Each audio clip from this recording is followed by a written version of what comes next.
ఇవాళ నేను ఉత్తగా అంటలేను, ఈయనకు బేసిక్స్ తెలియవు బేసిన్స్ తెలియవు అనే మాట ఎందుకన్నానో ఒకసారి చూడండి. దేవాదుల ఏ బేసిన్లో ఉంది అంటాడు రేవంత్ రెడ్డి. మీరే చూడండి, దేవాదుల ప్రాజెక్టు 2001లో స్టార్ట్ అయింది.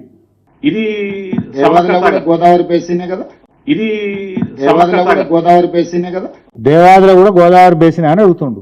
23 సంవత్సరాల క్రితం దేవాదుల స్టార్ట్ అయింది. ఇలా ఓ సామాన్య రైతును అడిగితే కూడా దేవాదుల ఏ నది మీద కట్టిను అంటే గోదావరి నది మీద కట్టాను అని ఓ స్కూల్ పిల్లవాడు చెప్తాడు. ఈ రాష్ట్ర ముఖ్యమంత్రికి ఆ మాత్రం జ్ఞానం లేకపోవడం శోచనీయం.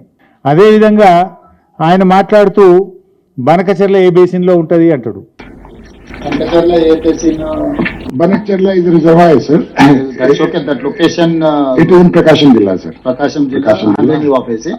No, no, sir. Basin. Penna, Penna. Penna basin. Penna.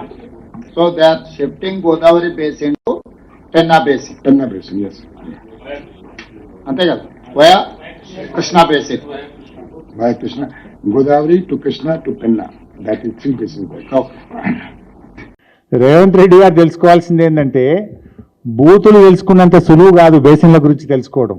బూతులు మాట్లాడినంత సులువు కాదు బేసిన్ల గురించి అర్థం చేసుకోవడం. రేవంత్ రెడ్డి గారు, నీ చిల్లర రాజకీయాలతో నీ అజ్ఞానాన్ని బయట పెట్టుకొని రాష్ట్రం ముందు పరువు తీసుకున్నావు నిన్న నువ్వు.